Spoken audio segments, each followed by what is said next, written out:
जो विषय आज हम लेंगे वो एमए फाइनल में 90 पेपर के रूप में पढ़ाया जाता है, मानवाधिकार और कर्तव्य, ह्यूमन राइट्स एंड ड्यूटी के रूप में। तो आज हम इस चीज़ का विश्लेषण करेंगे कि मानव अधिकार किसे कहते हैं और मानव अधिकार से जुड़ी हुई क्या समस्याएं हैं, मानव अधिकार की क्या अवधारणा है। इन सब चीज़ों का अध्ययन इस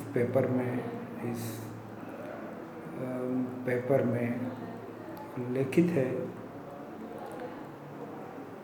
मानवाधिकारों को अगर हम परिभाषित करें तो मानव अधिकार वे अधिकार हैं जो मनुष्य के व्यक्तित्व के सर्वांगीण विकास के लिए अत्यंत आवश्यक है।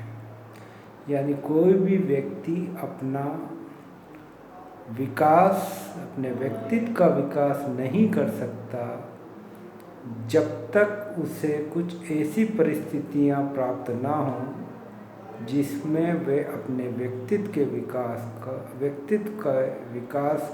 के अनुकूल परिस्थितियां ना हों। जैसे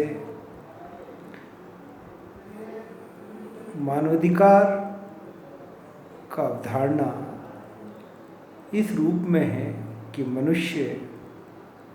मनुष्य होने के नाते समान है और सबको कुछ जन्म से ही अधिकार मिल जाते हैं और वह अधिकार जो उन्हें मनुष्य होने के नाते मिलते हैं वो उनके व्यक्तित्व के विकास के लिए अत्यंत ज़रूरी है।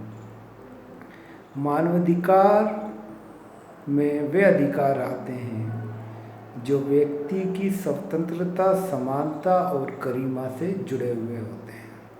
यानी व्यक्ति को अगर एक गरिमा में जीवन जीना है तो उसे इन अधिकारों की आवश्यकता होगी। मानवाधिकारों का एक लंबा विकास क्रम रहा है। जो हम पश्चिम में अगर हम देखें तो जॉन लॉक के प्राकृतिक अधिकारों से शुरू होते हुए 1948 में यूएनओ की, संयुक्त राष्ट्र संघ की सार्वभौम घोषणा तक आता है। जॉन लॉक उदारवादी दर्शन के विचारक हैं जिन्होंने सर्वप्रथम इस बात को स्वीकार किया था कि मनुष्य जन्म से ही कुछ अधिकारों के साथ पैदा होते हैं, जिसमें 3 अधिकार उन्होंने बताए थे: जीवन, स्वतंत्रता और संपत्ति का अधिकार। और ये अधिकार व्यक्ति से छीने नहीं जा सकते। राज्य द्वारा इन अधिकारों का अतिक्रमण नहीं किया जा सकता, बल्कि राज्य का अस्तित्व ही इन अधिकारों की रक्षा के लिए हुआ है। तो सर्वप्रथम इस बात को हम समझें कि लॉस्की के शब्दों में अधिकार सामाजिक जीवन की वे परिस्थितियां हैं जिसके बिना कोई भी व्यक्ति अपने व्यक्तित्व का पूर्ण विकास नहीं कर सकता। और लॉस्की इसी बात को आगे बढ़ाते हुए कहते हैं कि किसी भी राज्य की पहचान उस अधिकारों से होती है जिनकी वह मान्यता देता है। यानी जो राज्य जितने ज़्यादा अधिकारों को मान्यता देगा वह उतना ही सभ्य राज्य कहलाएगा। तो मानवाधिकार के संदर्भ में ये बात समझने की आवश्यकता है कि सामान्यतः अगर हम अधिकारों को परिभाषित करें तो अधिकार व्यक्ति की वह मांग है जो जिन्हें राज्य या समाज की मान्यता मिलती है। इसी क्रम में मानवाधिकारों को परिभाषित करते हैं तो हम ये पाते हैं कि वे अधिकार हैं जो मनुष्य होने के नाते सभी मनुष्यों को मिलते हैं और उसके व्यक्तित्व के विकास के लिए अत्यंत आवश्यक हैं। और मानवाधिकारों के माध्यम से ही व्यक्ति स्वतंत्रता, समानता और गरिमा युक्त जीवन जी सकता है। मानवाधिकार शब्द सर्वप्रथम राष्ट्रपति रूजवेल्ट की 16 जनवरी 1941 की अमेरिकन कांग्रेस को दिए गए भाषण में मानवाधिकार शब्द का प्रयोग हम देखते हैं, जिसमें उन्होंने वाक स्वातंत्र्य के अधिकार को उन्होंने धर्म के स्वातंत्र्य को, गरीबी से मुक्ति को और भय से मुक्ति को व्यक्ति का अधिकार के रूप में मान्यता दी। यहाँ एक चीज़ का अंतर कर लेना आवश्यक होगा कि मानव अधिकार और नागरिक अधिकार या मौलिक अधिकारों में अंतर क्या है। मौलिक अधिकार वे अधिकार हैं जो किसी भी देश के नागरिक होने के नाते आपको प्राप्त होते हैं। अगर आप उस देश के नागरिक नहीं हो तो वे अधिकार आपको प्राप्त नहीं होंगे। मौलिक अधिकार भी व्यक्ति के व्यक्तित्व के विकास के लिए अत्यंत आवश्यक है। मानवाधिकार वे अधिकार हैं जो किसी देश की सीमाओं से बंधे नहीं होते। ये माना जाता है कि प्रत्येक मनुष्य को वे अधिकार मिलने चाहिए और ये अधिकार आवश्यक रूप से व्यक्तित्व की विकास के लिए आवश्यक है। तो इस तरह हम देखते हैं कि मौलिक अधिकारों से ज़्यादा बड़ा जो परिधि है वो मानवाधिकारों की है। हो सकता है कुछ मानव अधिकार ऐसे हों जिसे मौलिक अधिकार के रूप में राज्य स्वीकार नहीं करता है। दूसरा बात ये भी है कि मौलिक अधिकारों के संरक्षण के लिए संविधान में गारंटी दी जाती है। मानव अधिकार के संदर्भ में आज जो स्थिति है एक नैतिक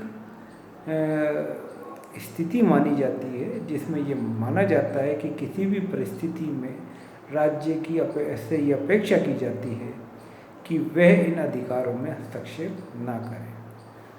तो इस तौर पे मानव अधिकार का दायरा मौलिक अधिकारों से बहुत ज़्यादा बड़ा है। और 10 जनवरी 1948 को संयुक्त राष्ट्र संघ की जो सार्वभौम घोषणा है मानव अधिकारों के संदर्भ में, उन्होंने मानवाधिकारों की जो व्यापक परिभाषा दी है और जितने मानवाधिकार गिनाए हैं, सबसे ये बात स्पष्ट हो जाती है कि ये बिना किसी भेदभाव के प्रत्येक व्यक्ति को मिलने चाहिए और राज्य से अपेक्षा की गई है कि वे इन अधिकारों को ज़्यादा से ज़्यादा उपयोग करने की परिस्थितियाँ या अवसर उत्पन्न करें। अब मानवाधिकारों की विशेषता क्या है? मैकफर्लेन एक विचारक हुए हैं जिन्होंने theory and practice of human rights नामक किताब लिखी है। उन्होंने मानवाधिकारों की 5 विशेषताएं बताई हैं। पहली विशेषता है सार्वभौमिकता, यानी मानव अधिकार सार्वभौम रूप से यूनिवर्सली सब पर लागू, सभी मनुष्यों पर लागू होते हैं और सभी परिस्थितियों में लागू होते हैं।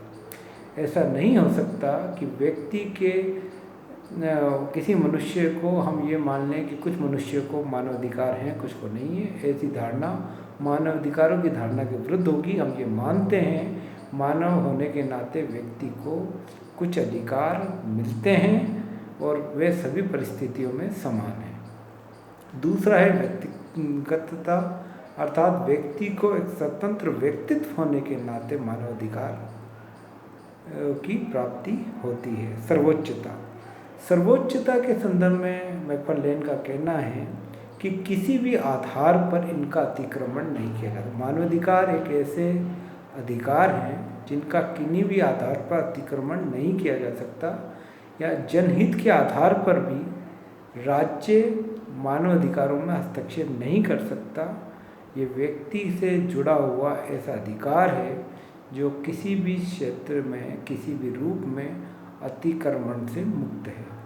व्यवहारिकता, मानवाधिकारों के संदर्भ में एक और विशेषता इसकी व्यवहारिकता है कि मानवाधिकारों का संदर्भ सिर्फ कानून और नियमों तक ही सीमित नहीं है, बल्कि व्यवहारिक रूप से भी वो व्यक्ति को प्राप्त हो।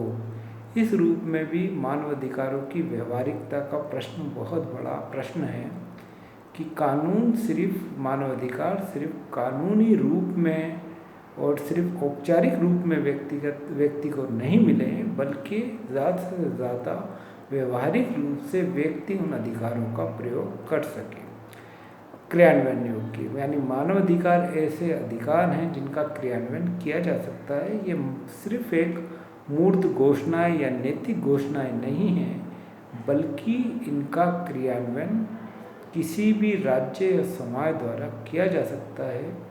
और इसके पीछे ये धारणा है कि जितना ही मानवाधिकारों का क्रियान्वयन होगा, जितना व्यक्ति अपने मानवाधिकारों का उपयोग करेगा उतने ही उसके व्यक्तित्व का विकास होगा, उतने ही उस समाज का अधिकतम विकास होगा। तो एक समाज को सभ्य होने के लिए ये बहुत आवश्यक है कि वो व्यक्ति के मानवाधिकारों को मान्यता दे, उनको उनकी सुरक्षा सुनिश्चित करे और साथ ही साथ व्यक्ति को ऐसी परिस्थितियां भी उपलब्ध कराए जिन्हें वे ज़्यादा से ज़्यादा वे अपने मानवाधिकारों का उपयोग कर सकें।